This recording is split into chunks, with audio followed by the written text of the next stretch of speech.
Y eso es lo que trabajábamos con los líderes, ¿no? Que es que lideremos, por ejemplo, porque claro, en un sector donde la rotación es tan alta, el líder es la cabeza y la clave para poder gestionar, ¿no? Conocimiento, entender muy bien el producto. Tenías que conectar con la gente y entender las claves del proceso para poder ayudarlos en los momentos claves. ¿Cómo se transforma la cultura de las organizaciones en una cultura? Hola, yo soy Fabricio Serna y esto es Cultura Empresarial, el podcast donde descubrirás los hacks que han permitido a las transnacionales más importantes de Hispanoamérica enaltecer su cultura gracias a sus perspectivas únicas e innovadoras. Antes de empezar, te recuerdo que tanto este episodio como los anteriores los encontrarás en su versión de video en YouTube y podcast en Spotify. En este episodio de Cultura Empresarial me acompaña Yanina Llerena.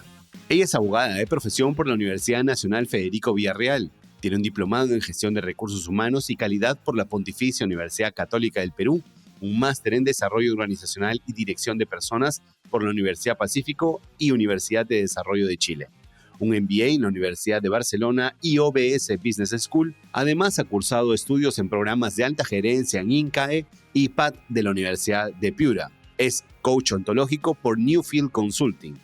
Yanina tiene más de 18 años de experiencia gestionando todos los procesos de recursos humanos, siendo la tecnología y las metodologías ágiles su aliada en reconocidas compañías multinacionales y nacionales como Picersa, MIH Group, Maestro Perú, Indeco, Dinet, Starbucks, y actualmente desempeña el cargo de gerente corporativo de gestión humana de Grupo FE, una empresa con más de 20 años de experiencia y ganadora del puesto número 18 a los mejores lugares para trabajar en Perú por Great Place to Work 2025. Ahora sí, disfruten de mi interesante conversación que tuve con Yanina Llerena. Yanina, muchísimas gracias por haber aceptado esta invitación a Cultura Empresarial. Bienvenida. Muchas gracias. Gracias a ustedes por la invitación y qué gusto conocerte, Fabri. Yani, una de las cosas con las que yo quería empezar conversando contigo es específicamente sobre la maternidad. Sé que Maggie, tu hija, ha cumplido años, o bueno, ya tú nos dirás cuándo cumplió años, pero ¿cómo ha sido este viaje de ser madre para ti? Súper bonito. De hecho, May ha sido una gran maestra. Tiene 10 años y yo creo que hace 10 años eh, he tenido un vaivén de muchas emociones y aprendizajes. Creo que ser madre es una experiencia de vida y tener una hija realmente te ayuda a mirarte con otros ojos. Como líder me ha enseñado muchísimo, o sea, creo que algo que te enseña la maternidad o ser padre, en realidad ser padre o madre, es en realidad ser paciente, resiliente, agarrar fuerzas de donde no puedes para poder sostener a otras personas, tener conversaciones que realmente conecten con ellos. Gracias a Mai, realmente yo buscaba encontrar más mi interior para poder ser una mejor persona, para dar un mejor ejemplo a ella, ¿no? De hecho, uno de los motivos por el que soy coach es por Mai, ¿no? Entonces, tratar de prepararnos para poder ser mejores personas, para que en algún momento ella se sienta orgullosa también de su madre, ¿no? Me encanta. ¿Cómo ha sido este viaje de ser coach? O sea, ¿hay algún momento en el cual sentiste que esto era algo que iba a funcionar contigo? ¿Sentiste que necesitabas ayudar a otras personas? ¿O eras tú la prioridad? No, de hecho, creo que no me había dado cuenta y creo que me ayudó a darme cuenta mi verdadera vocación realmente. Porque yo desde que salí del colegio y desde que terminé la secundaria, cuando me salga mi test vocacional, salió psicología y como segunda opción salió derecho. Yo soy abogada de profesión porque mi padre no apostaba mucho en esos momentos por la psicología. Y dije, ok, bueno, me gusta ayudar a las personas, porque de hecho era mi primera opción psicología, como te dije, porque me gustaba conectar, escuchar, entender y poder reflexionar con ellos. Pero dije, el derecho también va por ahí, puedo entender un poco las normas para ayudar a otros. Entonces siempre mi punto ha sido ayudar. En este camino, porque nada es casual, nada se presenta en este proceso por casualidad, sino por causalidad. Estudié Derecho, me la creí, tanto así que trabajé 3 años en el Congreso de la República, uno de los mejores congresos, dicho sea de paso, porque fue creo que el último de los mejores congresos, porque fue el último gobierno de Toledo. Me invitaron a trabajar en una empresa de servicios donde conocí recursos humanos y dije, ok, esto es psicología, pero dedicado más a las organizaciones, y es ahí donde hago un quiebre. Y me comienzo a preparar en todo este ámbito de recursos humanos que no lo conocía realmente, pero justamente sentía que faltaba más cosas, ¿no? No solamente conectar con el recurso humano, sino conectar conmigo para realmente esa conexión sea más genuina, ¿no? Y es ahí, en el proceso donde también soy madre, entiendo que tengo que conocerme más para poder ayudar a otros, y creo que por eso decido estudiar coaching, primero pensando en cómo puedo desarrollarme como persona, encontrar mis propias perspectivas, ayudar a mi familia, a mi hija, y de ese camino poder encontrar la ayuda hacia los demás, ¿no? ¿Cómo es el proceso formativo para un coach? O sea, usualmente me da la ligera impresión de que ahora todo el mundo está súper de moda, el coaching y tal, etcétera. Pero a mí personalmente es algo que me hace bastante ruido la parte de la moda, porque yo voy a un coaching de vida hace probablemente unos 5 años y sé que me ha ayudado muchísimo, me ha aliviado bastante, me ha guiado, me ha ayudado a entenderme y tal. Pero pero lo que me gustaría saber en tu caso es el proceso formativo, ¿cómo se hace? Mira, yo estudié coaching, creería yo, porque obviamente lo he estudiado ahí, lo escogí, lo analicé en Newfield Consulting. No fue en Perú, fue en Chile y en México, donde se dieron las clases, y es un coaching ontológico. Creo que hay muchos tipos de coaching, pero yo siento que lo ontológico no es tan superficial, es mucho más profundo, ¿no? Porque es entender el ser, ¿no? Entender de dónde nacen las cosas. Y creo que eso es valioso porque todo nace desde nuestros aprendizajes, nuestras creencias. No es fácil, ¿no? Porque para aprender a ser coach, tú tienes que ser el coachado, y muchas veces, entonces tienes que aprender a abrirte, a escuchar, a entender esos aprendizajes que muchas veces estás en sonido y que no te permiten escuchar, sino escucharte. Entonces, ¿cómo apagas esa voz para poder entender al resto y realmente ser empáticos, ¿no? Porque muchas veces se habla de empatía y que nos tenemos que poner en los zapatos de otro, y no necesariamente tienes que ponerte en los zapatos de otro, tienes que aprender a escuchar para ver cómo siente el otro, ¿no? Entonces, eso es un aprendizaje muy largo, ¿no? Y que la única forma de hacerlo es practicando, como todo lo que se hace en la vida, ¿no? La práctica hace que te vuelvas más sensible en algunos aspectos, ¿no? Y ahora, Yanni, viéndolo desde un punto de vista en donde justo lo que me ha fascinado la frase que has dicho, ¿no? ¿Cómo apagas esa voz? Ahora, visto desde este punto, tú decías que el coaching te había ayudado en tu proceso de maternidad. ¿En qué te ayudó el coaching en ese proceso de maternidad? ¿Qué es lo que te entregó? La parte de escucha, ¿no? O sea, y es lo que te decía un poco al inicio, ¿no? Creo que el conectar de manera genuina, no de la manera como uno quiere imponer al resto, ¿no? Porque creo que es lo que nos han enseñado de manera tradicional, ¿no? Tú escucha, obedece, porque yo tengo la razón, ¿no? En este ámbito del coaching nadie tiene la razón, ¿no? Y es más, el coach acompaña en el proceso, no tiene la razón de absolutamente nada. Quien tiene todas las respuestas es el coachee. Es como tú le ayudas a encontrar esas respuestas. Lo mismo con ser padres, ¿no?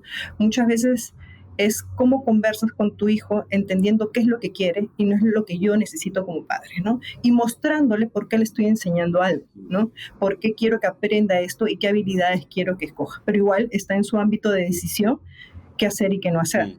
Y creo que eso nos ha ayudado mucho a que Maya a sus 10 años sea muy intuitiva y muy racional, ¿no? Es más, ella me habla de emociones con mucha facilidad y me da consejos, y a mí me sorprende muchísimo, ¿no?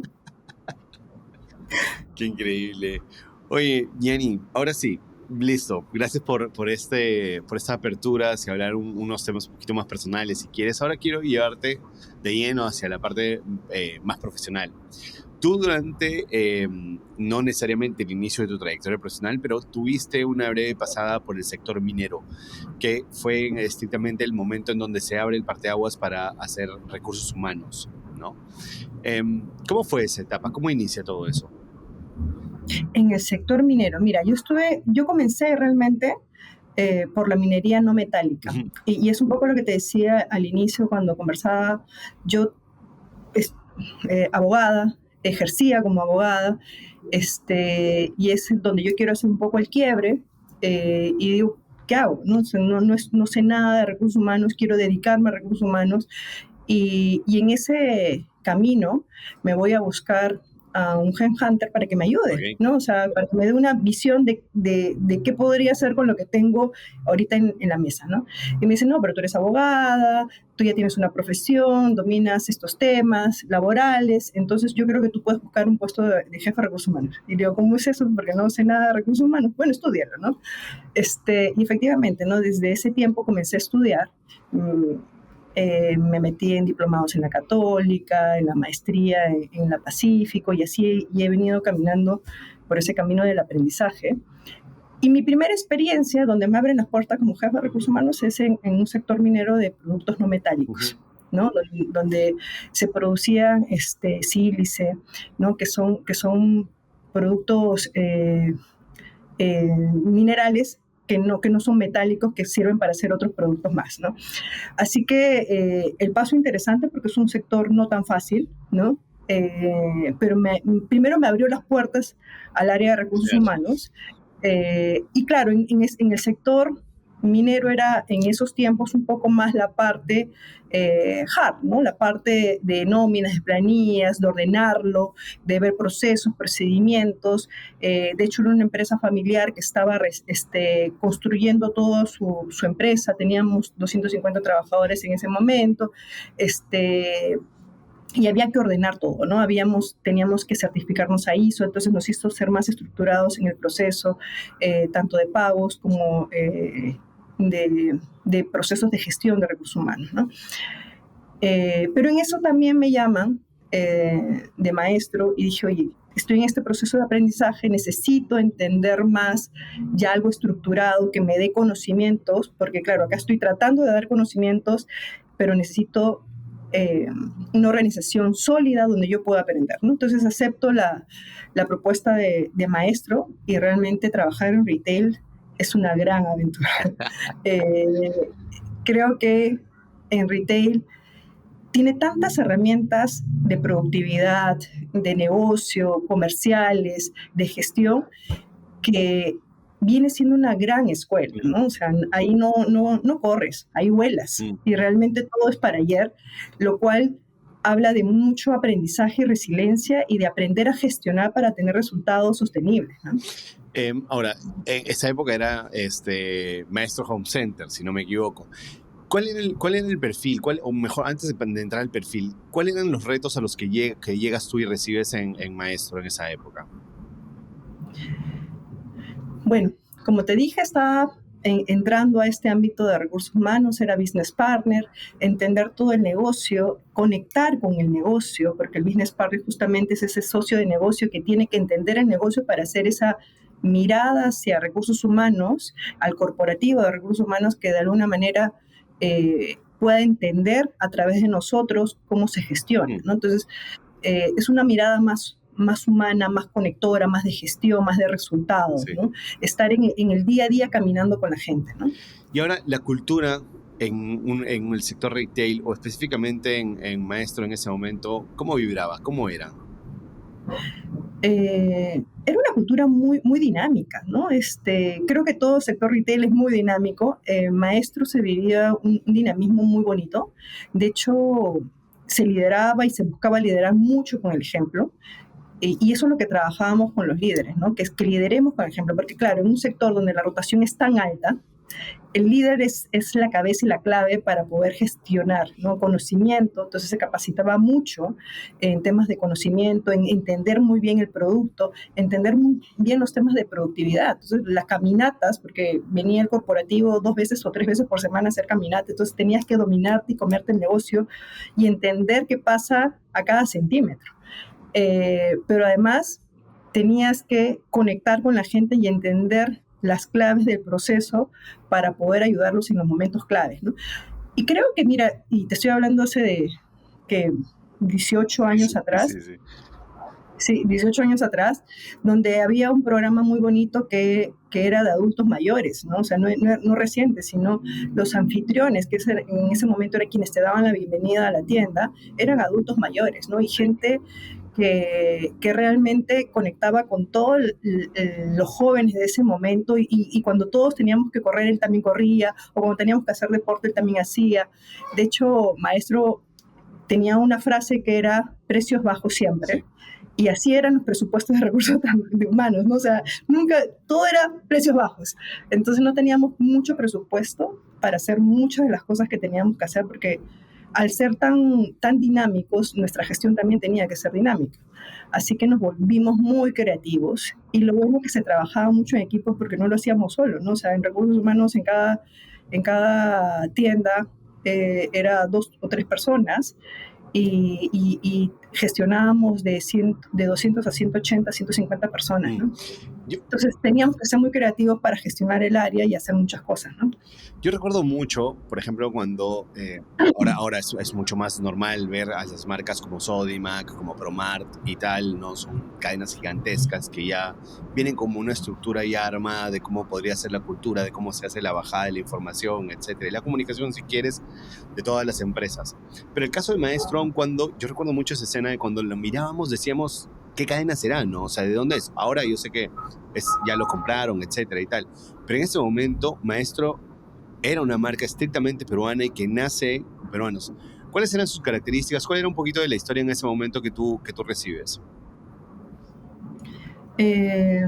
Bueno, era una marca efectivamente peruana, eh, que estaba en proceso de evolución, Sí. ¿no? Que estaba en proceso de crecimiento, de aprendizaje, de jalar buenas prácticas y que lo fue construyendo. De hecho, seguramente habrá tenido algún otro pasado. Yo he llegado en un momento donde ya estaban más consolidados y a los 2 años que yo estuve lo compró el grupo Enfoca, ¿no? Y realmente ya dio otra mirada mucho más de productividad, mucho más fuerte.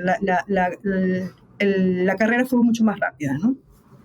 Sí, es también lo que sentí. Ahora, después de estar en Maestro, tú pasaste a Indeco, a Nexan Company.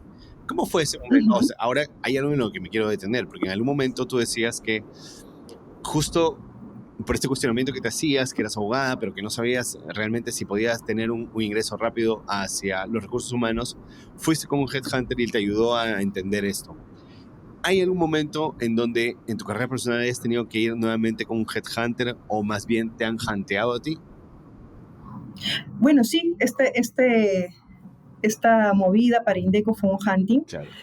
Me invitaron a trabajar en gestión y desarrollo. De hecho, yo estaba terminando la maestría en el MDO en la Pacífico y claro, era full desarrollo y me encantaba la parte de desarrollo organizacional, así que se me presentó esta oportunidad en Indeco y no la pensé, ¿no? Entonces, tú sabes que Indeco en ese momento era una gran empresa de productora de cables, casi 70% de market share de mercado. Lo había comprado Nexans. Nexans es una corporación francesa que tenía esta industria en más de 100 países, gigantesca, ¿no? Y teníamos un corporativo en Francia y lo que buscaba la corporación era que todas las buenas prácticas de Nexans se bajaran en Indeco, ¿no? Entonces, y se fusionara esa gran cultura, ¿no? Entonces, es en ese momento donde yo llego y una experiencia totalmente distinta, ¿no? Porque estar en retail, que uno huela, y entrar a la industria donde las cosas van un poquito más lenta, tuve que poner freno de mano así a fuerza y comenzar a entender el negocio, ¿no? Ese proceso, me llama mucho la atención esto, ese proceso de entender el negocio, ¿cuánto tiempo nos podría tomar? O sea, es un puesto, es un rol clave el que tú tienes, ¿cuánto tiempo tienen en corporativo como, por así decirlo, entre comillas, de paciencia para que tu proceso de onboarding esté claro? Yo creo que eso depende mucho de la flexibilidad de cada profesional, ¿no? Yo creo que cuando el profesional tiene estas habilidades de flexibilidad, esta competencia de flexibilidad mucho más alta, el proceso es mucho más corto, ¿no?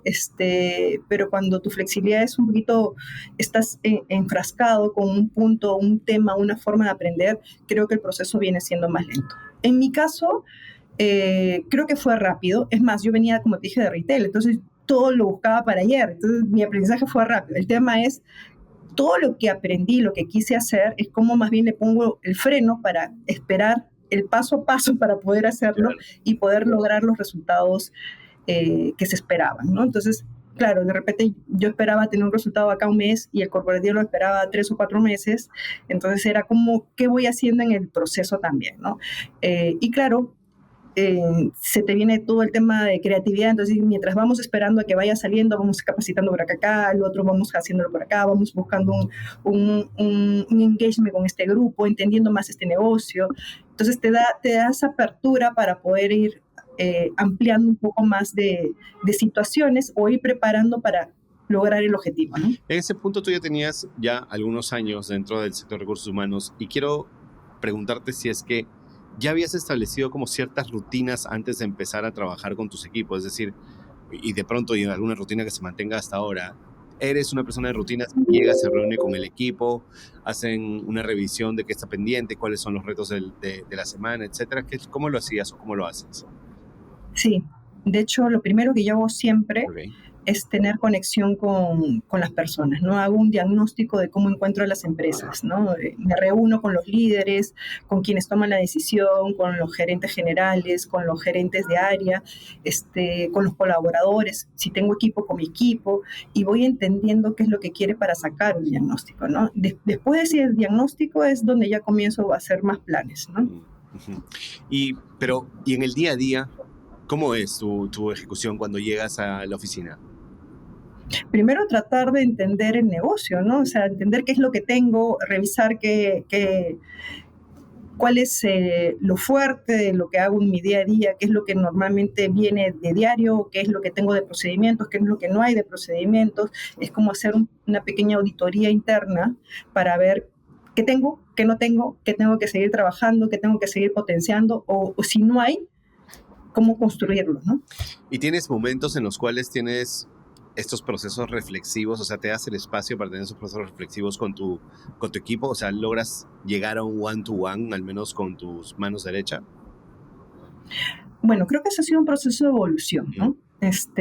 Uno no llega a ser líder de la noche a la mañana. No hay ninguna carrera en el Perú, al menos, que te enseñe liderazgo, ¿no? Entonces, es como tampoco uno aprende a ser padre, nadie te enseña a ser padre, igual nadie te enseña a ser líder, lo vas aprendiendo en el camino, ¿no? Y efectivamente, creo que como líder cometemos muchos errores, pero también vamos aprendiendo en el camino, ¿no? Ahora, si me preguntas, sí. Ya más grande y madura, creo que podemos hacer las cosas pensando más no en nuestros resultados individuales, sino en equipo, ¿no? Entonces, ahora nos reunimos con mi equipo, tomamos decisiones con ellos, evalúo mucho lo que ellos quieren también para poder tomar esas decisiones. Muchas veces trato de que ellos tomen la decisión, porque realmente ellos conocen muy bien su proceso. Entonces, lo único que hago es encaminarlos y llevarlos. Y creo que ya mi posición ahora es cómo los ayudo a lograr ellos sus objetivos más que solamente los nuestros, ¿no? Y creo que eso da muchos mejores resultados porque ellos ya tienen claro cuál es el objetivo de la organización. Entonces, sus objetivos vienen siendo los mismos. Entonces, lo hacen mucho más contentos, lo hacen mucho más felices, más comprometidos, y con mejor entusiasmo. Después de estar en Indeco, pasaste a DINET. Para quienes no tienen ni la menor idea de lo que es DINET, ¿qué es? DINET es un operador logístico. Vale. Este operador logístico es como el segundo del mercado nacional. Después de Ranza viene DINET en tamaño. Pertenece al grupo económico Los Sandoval. Ellos también tienen Talma, tienen Aeropuertos Peruanos de Perú. Entonces, es un grupo familiar que tiene este operador y que realmente creo que como marca y como propósito de ayudar a muchas empresas a su ámbito logístico, ha tenido muy buenos resultados, ¿no? Y específicamente allí, ¿cómo era poder trabajar la cultura dentro de esa empresa? Interesante, de hecho me invitan a trabajar ahí y te cuento que yo estaba con 2 meses y medio de embarazo.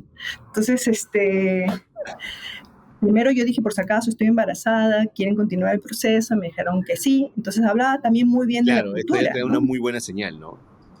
Exacto, ¿no?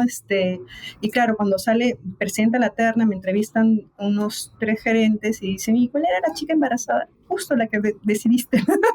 Entonces, que me pareció algo muy, muy hermoso de la cultura de Dinet.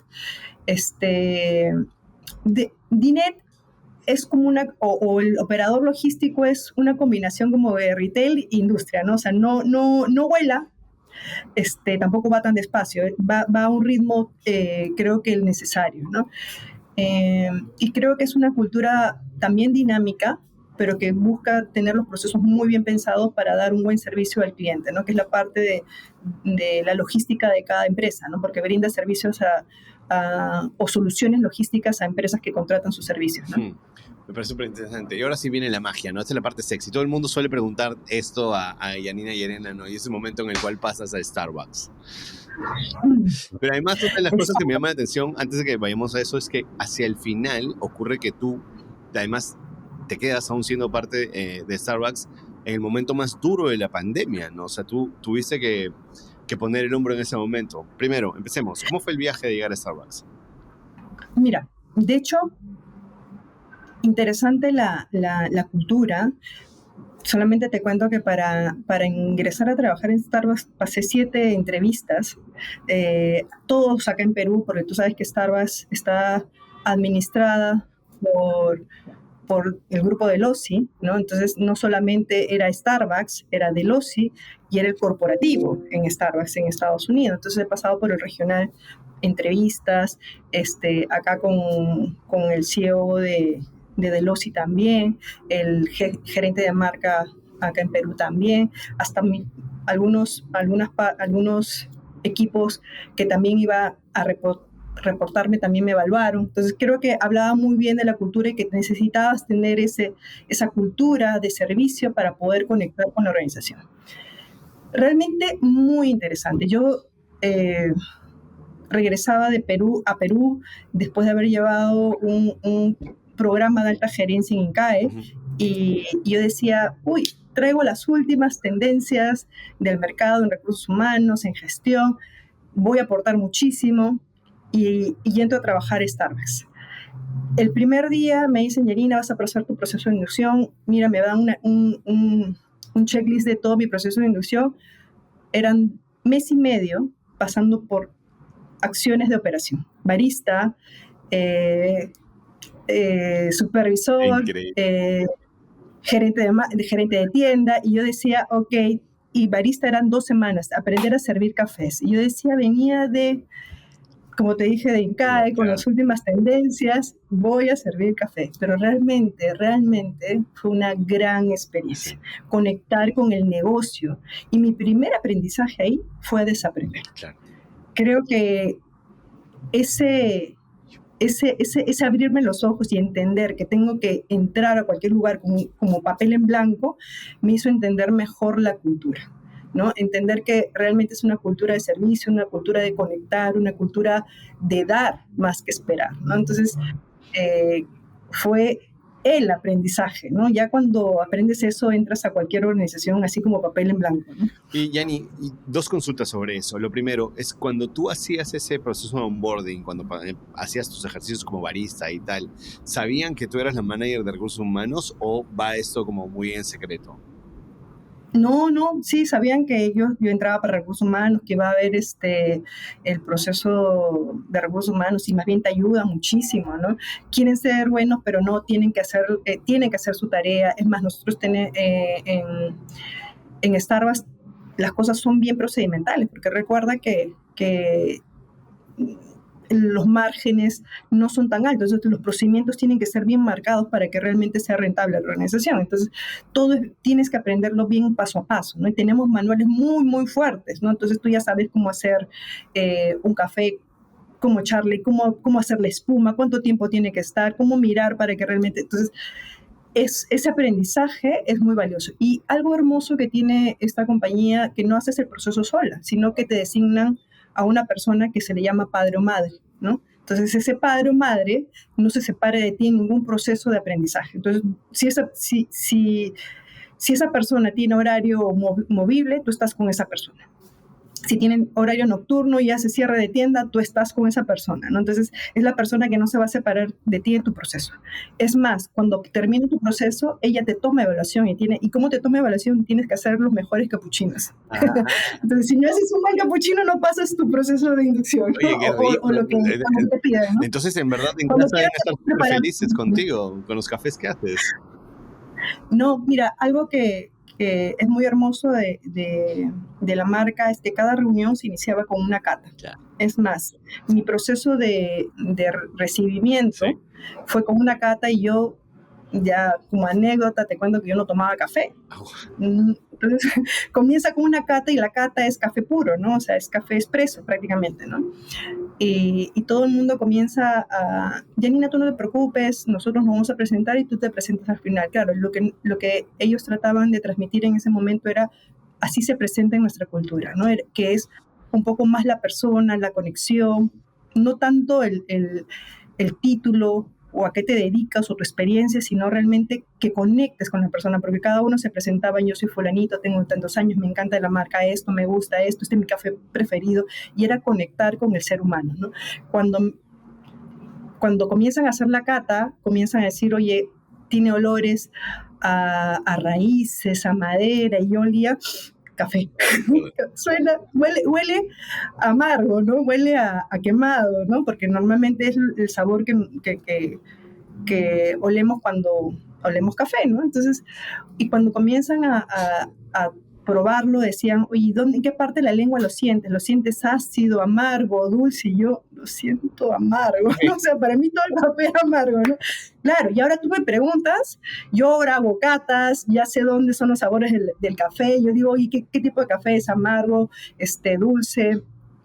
Ácido, me gustan más los cafés ácidos y los amargos, ya puedo escoger los tipos de café que a mí me gusta, porque es un aprendizaje. Nuevamente, como te decía al inicio, todo es con práctica, ¿no? Todo se va agilizando en nuestro organismo, en nuestra forma de aprender a través de la práctica, ¿no?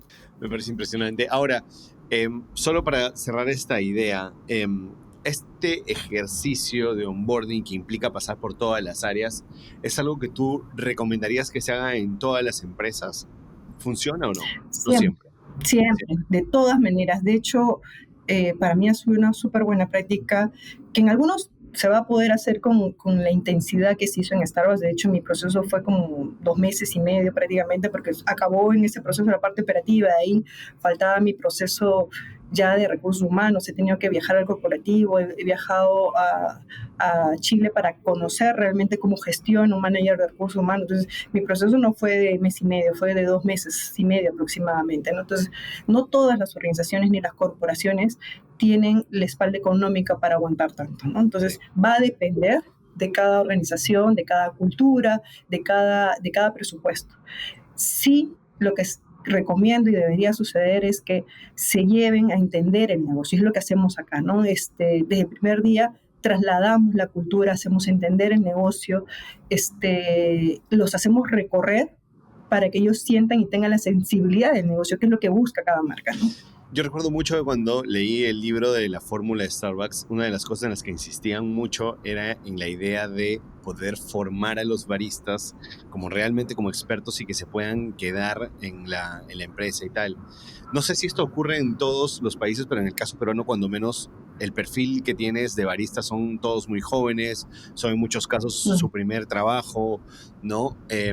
¿Cómo funciona eso? ¿Cómo hacemos que se queden estas generaciones? ¿O realmente no es algo que del todo sea como muy trascendental para la empresa? No, sí, de hecho, bastante. Yo llegué cuando había es como un retail, ¿no? Las rotaciones son altas, ¿no? Yo tenía mi indicador de rotación en ese momento, te estoy hablando de hace tantos años, en 54%, ¿no? Y lo dejamos en 42%, ¿no? Y era un gran logro y haciendo acciones muy tangibles, ¿no? O sea, hay cosas que ya vienen del corporativo y que tenemos que seguir bajándolas, pero hay cosas que también nos permitieron hacer, ¿no? Una de las claves más importantes es conectar con ellos, ¿no? Y conectar desde la propia enseñanza del líder, ¿no? Eh, Algo muy bonito que se hace en Starbucks es que el gerente de tienda es, es el gerente comercial, el gerente de recursos humanos, el gerente de marketing. Es una persona que puede entender todas estas partes y se lo entrena para ese proceso, ¿no? Entonces, no solamente es, yo soy comercial y me encargo de esto, o yo entiendo el negocio desde este punto de vista de procesos o de operaciones y me encargo de eso. No, el gerente de tienda es el gerente de todo y tiene que entender también a gestionar a las personas, ¿no? El principal foco es él. Nosotros tenemos que enseñarles a él cómo puede gestionar a cada trabajador que está en su tienda. Cómo conectando, estando cerca a él, ayudándolos, dándole facilidades. Y creo que ese es la mayor contribución, ¿no? Uno de los últimos cursos que pudimos implementar ahí en Starbucks y venía muy alineado por lo que yo estaba estudiando es coaching, ¿no? Líder coach, ¿no? Y fuimos, creo que el primer país que implementó este programa ahí y de ahí se extendió a los otros países, ¿no? Que es súper interesante. Jenny, ahora ocurre algo mágico. Después de eso, después de tu experiencia en Starbucks, ya pasas a Grupo Fe. Aquí es donde me quería detener por completo y quería conversar contigo. ¿Qué es Grupo Fe? Bueno, Grupo Fe me invitaron a trabajar en pandemia, efectivamente, en el momento mucho más complejo de la pandemia, ¿no? Y fue un reto gigantesco. Grupo Fe es un holding, tiene varias empresas. Dentro del holding tiene como empresa de servicio a Campo Fe, tiene empresas financieras como Prestafe, Feseguros, tiene empresas de salud como Fesalud y estamos creando 2 empresas más. Pero el grueso del negocio en ese momento era Campo Fe, ¿no? La empresa de servicio, que tenía una frase o una promesa de marca que a mí me marcó muchísimo, que es en el momento más difícil no estarás solo. Y realmente cuando me invitaron, yo analicé la situación, comencé a indagar y efectivamente el grupo es de perfil bien bajo, entonces no había mucha información de la empresa y las cosas que yo encontraba no me parecían tan negativas, hablaba bien de la organización, como buenos empleadores también, entonces dije, ok, vamos a probar. Y cuando conozco al gerente general, una de las propuestas que me hice es, necesitamos conectar de manera genuina con las personas y necesitamos a alguien que le gusten mucho los retos. Entendí, obviamente, cuando entré por qué, ¿no? Era una circunstancia muy compleja, necesitábamos mucha conexión y primero lo que tuve que hacer es entender qué es lo que buscaba cada persona y me quedé totalmente admirada cuando fui a conocer a cada una de los colaboradores, su puesto de trabajo. Es más, yo iba con mascarilla. Claro. Encontré 2 cosas, ¿no? Primero, encontré pasión. Y es difícil encontrar realmente pasión genuina en las personas cuando les gusta hacer algo, por más compleja que sea la situación. Y lo segundo que me decían eran personas que dan tanta pasión que también quieren recibir lo mismo. Claro, recuerda que entré en un momento de COVID, cuando una persona se enfermaba de COVID, todo el mundo, y te habrá pasado, se alejaba, Claro. ¿no? Y era algo que ellos no querían, ¿no? Se sentían súper mal. ¿Qué es lo que hicimos? Es hacer muchas acciones justamente para que ellos sientan esa conexión, porque ellos estaban conectados con clientes. Nunca tuvimos que decirle a nuestros trabajadores o obligarlos a trabajar. Ellos sentían que era su obligación en este momento ayudar a las personas porque tenía muy grabado el tema de la promesa de marca. En el momento más difícil usted no estará solo. Y dijeron, este es el primer o mejor momento que podemos ayudar a las personas. Nunca fue un tema económico, fue más bien un tema de ayudar. Y realmente eso nos ayudó muchísimo a no tener ninguna queja de cliente, reclamo en esos momentos, porque creo que se mostró más el lado humano. Teníamos que ayudar a personas, entrar a casas de familias de personas que no solamente el papá estaba con COVID, la mamá estaba con COVID, los hermanos estaban con COVID, y yo cómo le podía decir a un trabajador, anda, ayúdalo, y tú arriesgas tu vida, y no solamente la tuya, arriesgas la de tus familias. Nunca tuvimos que hacer eso porque realmente ellos querían ayudar. Recibíamos llamadas 2, 3, 4, 5, 6 de la mañana. Nosotros nunca paramos.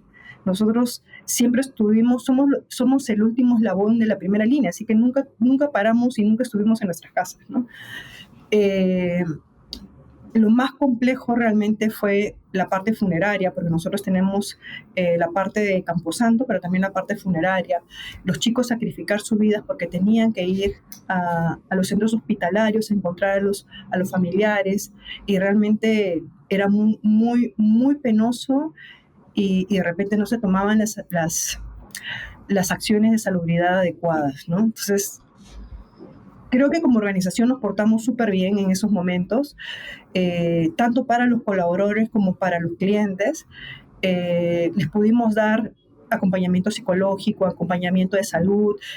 Si alguien se enfermaba, nosotros comprábamos balones de oxígeno, no solamente para ayudarlos a ellos, sino a sus familias. Los líderes se comportaron de manera espectacular. Todos me buscaban, me decían, Yanina, fulanito está mal, ayudemos a sutanito. Nunca hubo esa desconexión con el lado humano, lo cual me llevó a entender que realmente era una organización muy preocupada por las personas, ¿no? Y que realmente lo que se dice hacia afuera de esa pasión y de ayudar a otros era también hacia adentro, ¿no? Sí, me gusta mucho la promesa de marca que tenían, pero bajo todo, sobre todo en la idea de, o sea, yo sé que a veces ya nos parece un poco lejana la pandemia, ¿no? Pero el momento lo que ocurría era devastador, ¿no? Era la idea de, claro, no ha muerto mi familiar por cáncer y lo he acompañado en su proceso de fallecimiento, si quieres, sino ha muerto mi familiar por COVID, con el potencial riesgo de que yo también esté contagiado, de que mi mamá esté contagiada, de que todos estemos contagiados, y que probablemente si nos movamos hacia adelante, a quienes estén dándonos el servicio también terminen siendo contagiados, ¿no? Era una situación terrible. Sobre esto, ¿cómo se daba el soporte? O sea, imagino que acá el tema de bienestar emocional debe haber sido clave para dar el soporte también al equipo. ¿Hacen algún trabajo al respecto ustedes? Sí, claro, como te dije, o sea, no solamente en ese momento, ahora ya lo tenemos mucho más estructurado. Creo que la organización siempre ha hecho un buen trabajo, ¿no?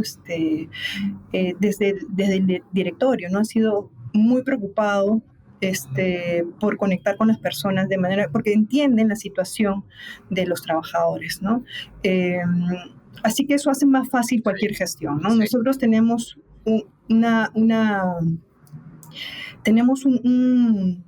oferta de valor en recursos humanos que, como te digo, ya está más diseñado desde el bienestar emocional, desde el bienestar físico, desde el conocimiento, del aprendizaje,